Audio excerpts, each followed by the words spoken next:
Hey casuals, today I'm going to show off my league starter for 3.8 Blight League, the Everymancer. Specializing in overwhelming your enemies with a horde of minions focusing on physical damage, the Everymancer has a host of undead friends at her disposal while remaining safely out of harm's way. Mostly. Jesus. None of these are worth anything. Wait, that's not what I thought it was, and also I'm silenced. Oh my fudging crap. Leveling with this character is extremely simple, safe, and intuitive. Grab zombies as soon as you can while casting skeletons or summon raging spirits to supplement your damage. That being said, however, the early levels in Acts 1 through 3 are a bit of a drag, as the zombies are quite squishy and will die constantly, forcing you to resummon them. As the gem levels and you get more minion nodes on the tree, they will become, for all intended purposes, immortal in the endgame. As you level, grab Heart and Soul and Lord of the Dead on the tree, pathing through Cruel Preparation and grabbing Death Attunement early, as it will allow specters to come out of the gate swinging. The new race Spectre gem is insane for leveling, since the specters level with the gem now and you don't need to micromanage getting new ones. They will be squishy at first, same as zombies, but that downside disappears with a few levels. Next on the tree, head to the left, grabbing Fearsome Force and continuing on to Righteous Army and Redemption, allocating Purity of Flesh along the way. Skip the aura nodes here for now. After that, head down towards Enduring Bond and Sacrifice, taking Discipline and Training. If your life pool is lacking at any point, you can opt to take Devotion and Melding early to supplement, but try to make sure you keep your life and resistances up on your gear as much as you can. Now, I could talk specters for quite a while, but honestly there are only a few I'd go with. I started out with Wicker Man, which was okay at best, and I think the better option that most people use is Solar Guard.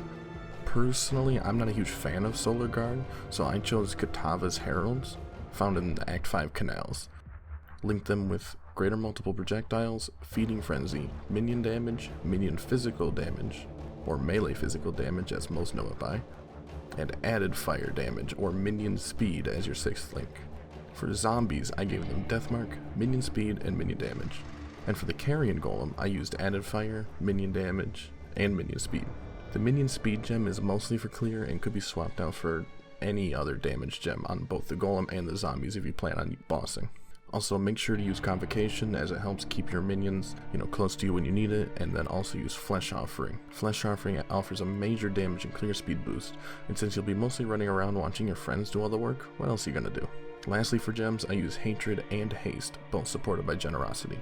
So in early maps there isn't much to say honestly. The build is fully functional by the time you're level 40 or so, and it plays the same with only minor adjustments for gems. So far I've taken the build into early red maps without much of a hitch.